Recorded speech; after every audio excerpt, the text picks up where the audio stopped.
and you are getting a positive test results from that, you are violating the anti-doping code. Does that answer your question? Not really. Because my question is about you were caught having in your positions prohibited substance, and half of the list posted by WADA is actually subject to Dangerous Drug Act. So what does that create? Half of the list was actually subject to the Dangerous Act. Does that create some sort of actually immunity to the athletes? Rather than I've been caught by the police, just make sure I just caught with the anti-doping agency, so I get 6 months or maybe 4 years suspension.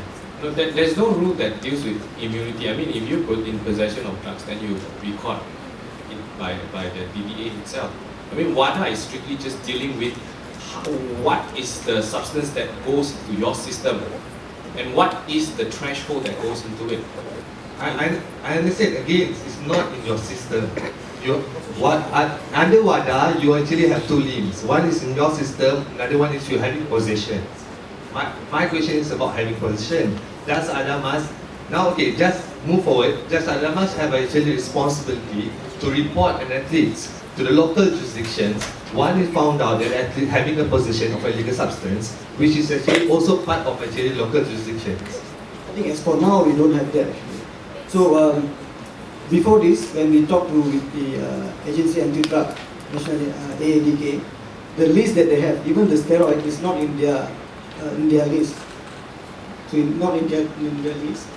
Therefore, whatever that we found now, we will do our legal management and we deal with it. So far, there's no that if let's say there's a dangerous act, dangerous drug, that we report that.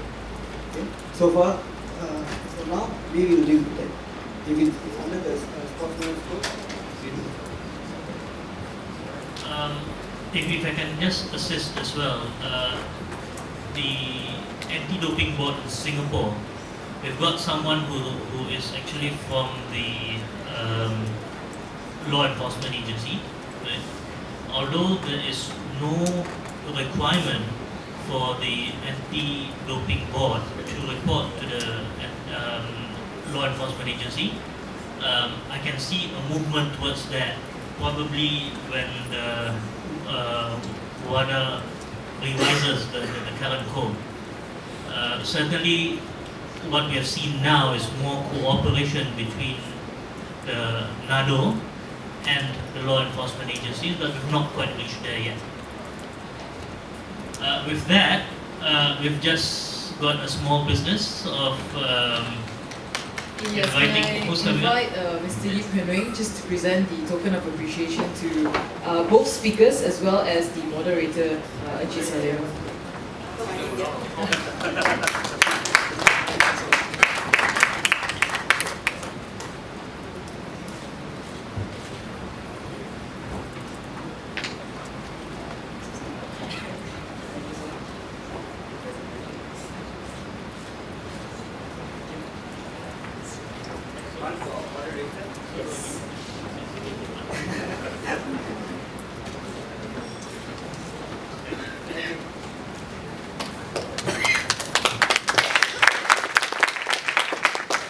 Last but not least, the final session for today on integrity of sports. A sport that displays integrity can often be recognized as honest and genuine in its dealings, championing good sportsmanship, providing safe, fair and inclusive environments for all involved. A sport that generally displays integrity has a level of community confidence, trust and support behind them. And the integrity of a sport will, and often is, judged by its participants, spectators, sponsors, the general public, and more often than not, the media. The survival of a sport therefore relies on ensuring that the sport is the same on the outside as it is on the inside, and that it remains true to its values, principles, and rules. For the final session of the day, I'll just invite our Mr. Richard Lee to moderate the session and to introduce the speakers. Thank you. Thank you. I'm back. This is the problem when the firm is multi-purpose, so you be speaker and moderator and proper give at the same time. Occasionally, got to put your sofa also. I must say this, ladies and gentlemen, it's been a long day, and we have had some pretty good sessions. I don't know, trying to be objective. Of course, I feel it's good because it's our conference, but I think it's been quite a good conference. And we're going to merge session 4 and 5, purely because the topic actually overlaps. And let me explain the two sessions, and let me explain how we're going to do it again. The first session is about integrity in sports, and we've invited the two major football organizations in Malaysia. Firstly, the Asian Football Confederation is here. Mr. Hassan Haider Khan, he appears for AFC, and he is the integrity officer. I think he must be a very difficult man, actually. Everywhere he goes, he must always be full of integrity. You know, he cannot do anything nasty at all. You know? So, but what a heavy responsibility he carries. He is the man who ensures all our football matches are not fixed in Asia. Tough job, Hassan, but someone's got to do it. So far, so good. And the next speaker is a good friend of mine, my colleague in FAM. As some of you may know, I'm honored to be in the disciplinary committee of Football Association of Malaysia. Our national team may not be doing very well, but our football association is actually quite effective. And one of the reasons is because my friend is there. Lazarus is one of the most hardworking football administrators I've met. He works really long hours. And sometimes when I call him at 10 p.m., he's probably still working. So I have the honor now to introduce him. And Lazarus is the first ever speaker in RWY Sports Law Conference to be repeated. We have a policy that Richard we do not invite the same speaker twice, because we want the delegates to hear new speakers. And some of these, our delegates have been here for the last 3 years, so it makes sense to call more speakers. But today's topic, we need to have Lazarus around, because FAM have an extensive integrity program where they fight football match fixing very hard. Please don't ask them much about FIFA, because today's topic is not about FIFA. Even though integrity in FIFA is a huge question, we have no idea whether we will still have a FIFA president. But I must say this, and I must be blunt against FIFA. I think FIFA is in trouble.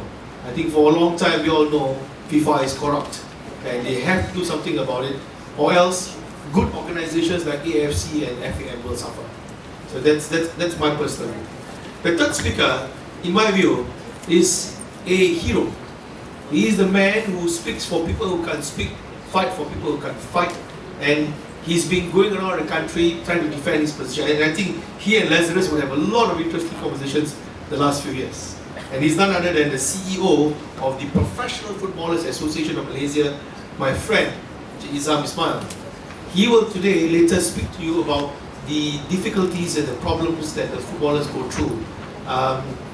They maintain their integrity, so to say, but he will share with you the problems of the footballers. And I think he will also inform you how some of these footballers, not everyone is from JDT, don't get paid.